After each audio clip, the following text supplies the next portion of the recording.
বিধানসভার ভোটের গণনা আর 24 ঘন্টাও বাকি নেই।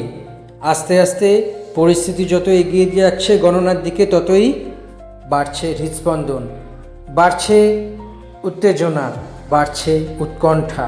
কি হবে কি হবে কি হবে, অর্থাৎ আগামী 5 বছর বাংলার শাসনভার কার হাতে যাবে?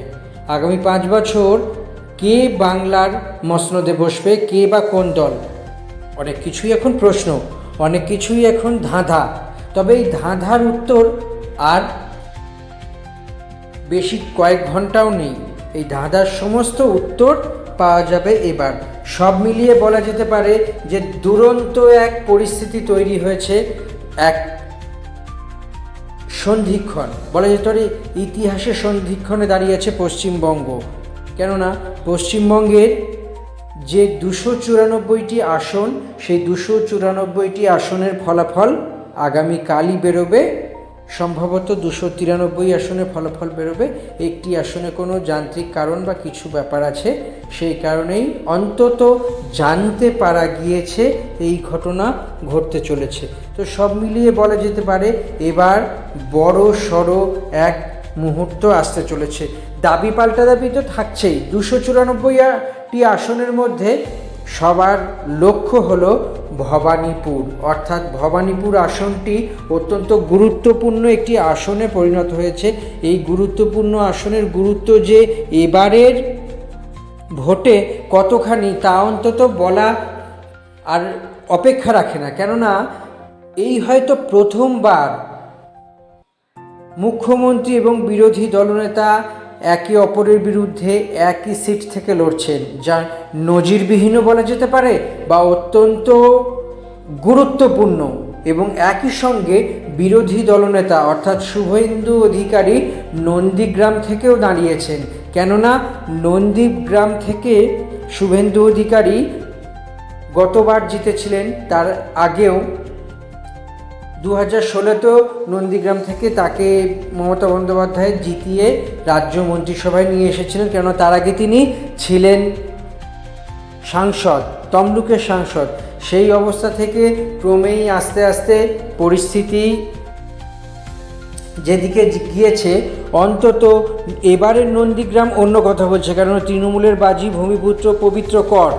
নন্দীগ্রাম আসন থেকে এবার শুভেন্দু অধিকারী লড়ছেন, যেমন লড়তেন তেমনই অ্যাড অন হতে হয়েছে, অর্থাৎ ভবানীপুরে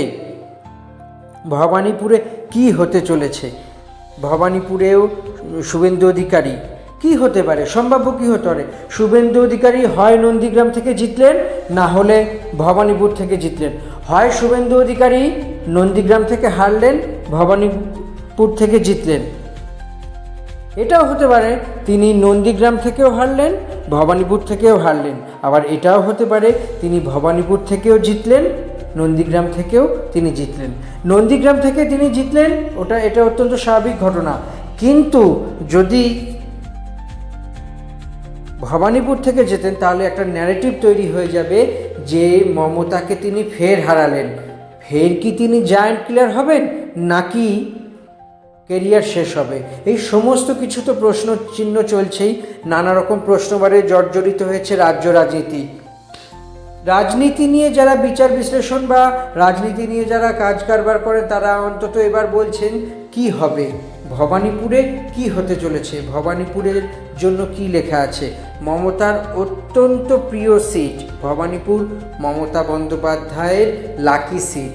মমতা বন্দ্যোপাধ্যায় 2011 থেকে ভবানীপুর আসনে ক্রমাগত লড়ছেন। ফলত ভবানীপুর তার কাছে অন্য রকমের একটা ডিভিডেন্টের রাস্তাও বলা যেতে পারে।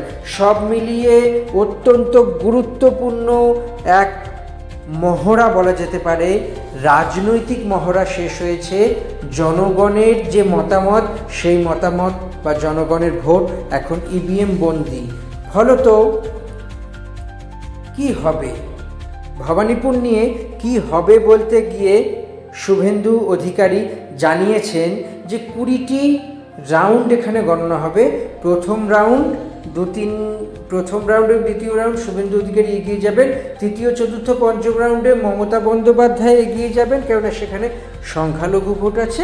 তারপর থেকে সেই লিড মেকআপ করে করে একেবারে জিতে যাবেন। একদম পাটিগণিতের অঙ্কর মতো বিরোধী দলনেতা শুভেন্দু অধিকারী দাবি করেছেন, যা এই ভিডিওর শেষের দিক করে সেই বাইটটি সরাসরি আপনাদেরকে দেখাবো। একেবারে পাটিগণিতের মতো তিনি বিশ্লেষণ করেছেন, কি করলে কি হবে, এই করলে এই হবে। আদৌ কি তাই? রাজনীতিটা কি এতই সহজ? রাজনীতি তো জানি অত্যন্ত এক সম্ভাবনার খেলা, রাজনীতি অত্যন্ত এক নানা রকম জটিল পরিস্থিতির খেলা, রাজনীতি অত্যন্ত একটা বড় ময়দানের খেলা। সমস্ত কিছু বিচার বিশ্লেষণ করেই বলা যেতে পারে যে রাজনৈতিক ব্যক্তিত্বরা যা কিছু নিয়ে রাজনীতি করছেন বা কথাবার্তা বলছেন অত্যন্ত গুরুত্বপূর্ণ হতে চলেছে। সব মিলিয়ে বলা যেতে পারে এই রাজনীতির অঙ্কে কি হবে, ভবানীপুর নিয়ে কি হবে, শুভেন্দু যা দাবি করেছেন তাই হবে, নাকি না মমতা বন্দ্যোপাধ্যায় আগের মতোই এই ভবানীপুর সিটেই দারুণভাবে ব্যাকআপ দেবেন, দারুণভাবেই তিনি লড়বেন। শুভেন্দু অধিকারী কি বলেছেন এবার বাইকটি দেখে নিন আপনারা। ভবানীপুরে আপনাকে আমি রেজাল্ট বলে দিচ্ছি।